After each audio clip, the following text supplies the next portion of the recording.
Olá a todos, séptimos anos, chegamos ao fim do nosso trimestre e estamos aí já quase cerca da fecha da avaliação. Sim? Como a gente conversou na aula, né, a gente vai fazer uma revisão essa semana. A revisão aqui no YouTube vai ser bem mais curta, só com os pontos principais, né, principalmente os gramaticais, para a gente revisar. E na aula online de quinta-feira a gente vai fazer uma revisão mais aprofundada, né, da unidade 5 e a unidade 6. Quais são os conteúdos da evaluação? Está na cá. Da unidade 5, orações condicionais.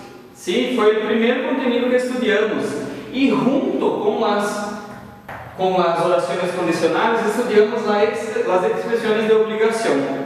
Com o verbo tener, com o verbo deber, com o verbo haber. Sim? Expressões de obrigação. Em la unidade 5, intitulada Hay que cuidarlos, o tema era los animales. Sim? Então, o vocabulário de animales, sonidos de los animales, nombres colectivos de colectivos de animales, também estarão na evaluação. Sim? Vocabulário. De la unidade 6, estudamos uma vida saudável. Sim? Uma vida saudável. O que vai estar então na avaliação da unidade 6? Pretérito imperfeito, principalmente os usos do pretérito imperfeito. Sim? O verbo doler. Sim? O verbo doler. Expressões para falar de saúde, com o verbo estar e o verbo tener. Sim? E de vocabulário das partes do corpo humano e o vocabulário relativo à saúde, ao hospital, à farmácia, sim? Que estudamos nas últimas classes. Das duas unidades, unidades 5 e 6, leitura e compreensão de texto. Isso é para as duas unidades de textos do tema que estudamos, dos animais, de la saúde, etc. Sim? Como hicimos nas classes? Leímos alguns textos sobre as tortugas em México, sim? Sobre a importância da unidade 6, sobre a importância da risa e do bom humor para a saúde, sim? A importância do riso e do bom humor. Foram leitura e interpretação de texto que a gente fez junto. Então, na prova, isso também vai ser conteúdo, tá? Avaliativo. O valor da prova, 10 pontos, tá? São 10 questões objetivas, cada uma vale 1 ponto. Data da prova, dia 22, na terça-feira. Ok? Então, esses são os conteúdos. O que a gente vai revisar nessa aula do YouTube? Orações condicionais, expressões de obrigação, que estão junto, pretérito imperfeito, sim? E rapidamente, o verbo doler e expressões com o verbo estar e tener. Sim? Muito rapidamente, porque são conteúdos mais simples. Sim? Começamos então com as orações condicionais e com as expressões de obrigação. Estão juntos e eu puse em 3 exemplos que foram sacados do texto da página 60. Sim? O que são as orações condicionais? Vamos lembrar, né?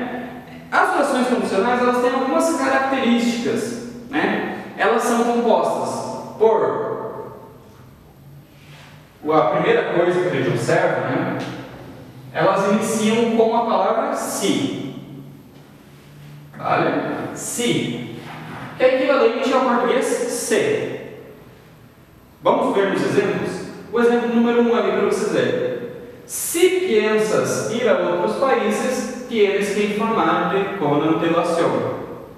Veja, começa com si, aí tem uma primeira oração, tá? Antes da vírgula, e a oração seguinte vai ser a oração condicional, tá? Tienes que informar-te com antelação. Sim? Por que a gente diz que é condicional? Por quê? A primeira, a segunda estabelece uma relação de condição com a primeira. Veja, se piensas ir a outros países. Lembra que a gente estava falando de animais de estimação, viajar com animais de estimação. Como que é viajar de avião com animais de estimação? Você deve se informar sobre isso, né? Então, se piensas ir a outros países, tienes que informar. La condición, si tu piensas ir a outros países, es informarte. Entonces, la condición está aqui, ¿vale? São duas orações que estabelecem essa relação de condição. A segunda também no mesmo formato, né? Si vas a permanecer con amigos, debes decirles antes que lleva mascota. ¿Sí? Si vas a permanecer con amigos, debes decirles. ¿Vale? Ou seja, a condição, se você vai ficar com amigos em algum lugar, é dizer a eles que você vai levar um animal de estimação, porque nem sempre todo mundo gosta, né? Então, a condição para uma oração, permanecer com amigos, é debes decirles antes que vas a estar, que llevas mascota. ¿Sí? El ejemplo 3. Si la opción elegida es un camping, hay que limpiar las zonas de uso comum. Tá? Veja, se a opção é um camping, qual é a condição? Você deve se limpar as zonas de uso comum. Sim? Então, las condicionantes basicamente es eso, ¿sí? Y ya vemos aquí las oraciones de obligación, ¿sí? ¿Por qué? Tenemos el verbo tener acá, tienes que, debes y hay que. Tienes que, a gente vai lembrar que é o verbo tener, né? Por que a gente chama de orações, de expressões de obrigação, expressões de obrigação? Porque você tem que fazer alguma coisa, né? Assim como o verbo dever, significa dever, você tem o dever de fazer alguma coisa. O verbo haber, ele é um pouco diferente, porque eu gravei uma aula só sobre isso, que são as expressões personais e impersonais de obrigação. O verbo haber, ele funciona como uma regra geral, tá? Como assim? Veja, se a opção elegida é um camping, há que limpiar as zonas de uso comum. O verbo haber aqui, né, que está como hay, ele funciona como uma regra geral, né? Uma regra geral de um acampamento. Hay que limpiar, é para todos, é uma regra, uma obrigação general para todos, sim? Hay que limpiar, vale? Debes, lembrando, o verbo dever, a gente não coloca o que depois. Debes decirles, deve dizer a eles. E o tener a gente coloca o que depois. Tienes que informar. Eu posso substituir o verbo dever por verbo tener? Sim, eu posso. Eu posso dizer, se vas a permanecer com amigos, tienes que decirles antes que lleva mascota. O sentido é o mesmo, tá? Mas a única diferença é que eu digo tener que hacer alguma coisa, debes, no caso do deber hacer alguma coisa. Tener que, deber hacer alguma coisa. Se sem o que, debes decirles, tienes que decirles. ¿Sí? As orações condicionais são essas. ¿Sí? Basicamente, muito simples. A gente viu muitos exemplos na aula, né? Lemos o texto sobre os animais de estimação, fizemos exercício, né? Mas basicamente se mantém nesses três exemplos. Tá? Agora a gente vai, né, revisar o pretérito imperfeito. ¿Vale? Ahora, el próximo contenido que estudiamos es el pretérito imperfeito, ¿sí? Pela página 70. Principalmente, gente, a gente tem que lembrar, né, trazer à memória os usos do pretérito imperfeito. Porque a forma do verbo é muito fácil da gente reconhecer, tá? A gente vai ver aqui como que é, mas os usos é o principal, tá? Lembra que eu falei que vai ter questões de interpretação e leitura de textos? Também está incluso na leitura e na interpretação de textos compreender como que esses verbos estão funcionando ali dentro do texto, tá? No caso do pretérito imperfeito. O primeiro uso do pretérito imperfeito é para expressar situações momentâneas passadas. Como assim, prof? Acá temos um exemplo. Semana passada, mi hijo estava enfermo. Vejam, estava, a gente sabe que é o verbo de um pretérito perfeito do verbo estar, né? Como eu sei, termina em aba. Lembrem, os verbos terminados em ar, como estar, cantar, estudar, como no pretérito perfeito, eles vão terminar em aba. Estava, cantava, estudava, sim? E como, por que eu sei que é pretérito perfeito aqui? Porque veja, a ação, né, a situação aqui é estar enfermo. Estar enfermo, ou seja, estar doente, quando você está doente, não é um momento específico, né? Não é um fato específico no tempo. É uma condição, uma situação que demora alguns dias às vezes, né? É uma situação mais longa. É estar doente, você está doente por um dia, por 2 dias. Não está especificado por quanto tempo foi, mas eu sei que se eu digo semana passada, meu filho estava enfermo, quer dizer que durante a semana passada ele estava doente, né? Alguns dias dessa semana ou todos os dias, mas é um período maior de tempo, por isso o verbo pretérito imperfeito, tá? Exemplo número 2, uso, né? Função número 2, descrever personas ou coisas no passado, de descrição. Aí a gente usa principalmente o verbo ser e o verbo tener, tá? Por exemplo, acá temos um exemplo com o verbo tener. Mi madre tenía el pelo largo. Tenía é passado, né? Tenía. E aí a gente vê que aqui é a forma do verbo tener. Quando o verbo termina em ER, a gente vai ver o imperfeito do ia, né? Tenia. Hacer, hacía. Comer, comia. Sim?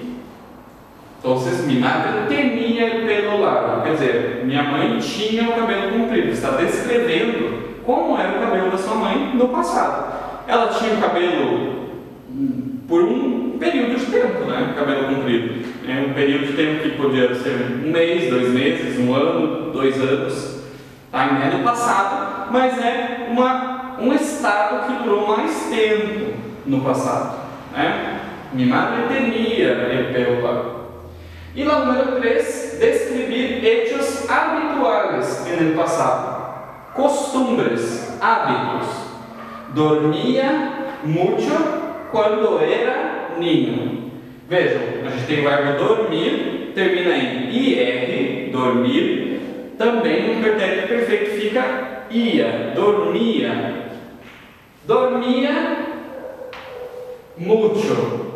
Ou seja, era um costume, era um hábito, né? Você dormia. Não foi algo que você fez uma vez somente. É algo que era um costume, um hábito que acontecia recorrentemente. Dormia muito quando era ninho. Aqui a gente tem o verbo ser, né? Sempre quando a gente vai falar da infância, a gente vai usar o pretérito imperfeito. Quando era ninho, quando era pequeno. Quando eu era niño, eu estudava em um colégio lejos de minha casa. Eu iba à escola a pé, sim? Eu jogava com meus colegas. Me gostava estudar português, sim? Então, sempre quando falamos de niñez, infância, a gente vai usar o pretérito imperfeito também. Esse conteúdo está na página 70, mas também na página 137, que vocês vão ver lá explicado com os exemplos dos verbos no pretérito imperfeito. Tá? Agora, para finalizar a nossa revisão, aqui no YouTube, que é mais curta, vamos revisar o verbo doler e o verbo estar mais um adjetivo. Tá? O verbo estar mais adjetivo e o verbo tener mais substantivo. Certo? O verbo doler, a gente vai lembrar que ele tem aquele formato que é parecido com o verbo gostar. Sim? A gente vai ter os pronomes, que se referem à pessoa que tem a dor, e o verbo vai estar de acordo com o que está doendo, se é só uma coisa ou se é mais de uma coisa. Vejam aqui, aí eu vou dizer: me duele la cabeça. Duele la cabeça. A minha cabeça dói. Me duele la cabeça. Vale? Agora, se o que está doendo é no plural, eu vou dizer: me duelen las piernas. Sim, me duelen las piernas. Muito simples a gente lembrar, só tem duas formas do verbo doler. E aí, se eu quero dizer no pretérito imperfeito, para a gente praticar, o verbo doler termina em ER, né? ER. Então a forma do pretérito perfeito vai ser dolia e dolia. Se eu dizer no pretérito perfeito, lá no passado, quando eu era pequeno, quando eu era niño, me doliam las piernas. Veja, estou usando um outro tempo, mas o verbo ele continua só com duas formas. Uma singular para uma coisa só que dói, e uma no plural para mais de uma coisa. Vale? Para reforçar então, reler e revisar a página 71 da apostila, que estará lá esse conteúdo. Agora, para finalizar, o verbo estar e o verbo tener. Quais são os usos desses verbos em espanhol que são um pouco diferentes, para falar de saúde, de sintomas, como você se sente? O verbo estar vai ser acompanhado sempre de um adjetivo, que é um estado que você está, como você está se sentindo. Então eu posso dizer: estou enfermo, estou mal, estou cansado, estou mareado. Sim? Estar. Aqui é o único uso do verbo estar. No português a gente diz também, para dizer, como exemplo, estou com febre, estou com enjoo, estou com dor. Mas esse uso do português não existe em espanhol. Vamos lembrar que nesse caso a gente vai usar o verbo tener, tá? Então o que eu digo em português? Estou com febre. Em espanhol, tengo fiebre. Sim? O que eu digo em português? Estou com dor de cabeça. Em espanhol, tengo dolor de cabeça. Estou com fome. Tengo hambre. Estou com náuseas. Tengo náuseas. Sim? Sempre quando um substantivo que indica um sintoma, uma dor, é algo que você está sentindo, você vai usar o verbo tener. Vale? Então prestar atenção nesses dois exemplos aqui, que foi algo que a gente comentou na aula, tá? Então é importante vocês revisarem esse ponto. Ademais, ler todo o capítulo, lá das 5 e lá das 6, para estudar para a evaluação. Nos vemos na clase de revisión del jueves, quinta-feira, e a evaluação é o próximo martes, terça-feira, dia 22 de setembro. Hasta luego, muchas gracias.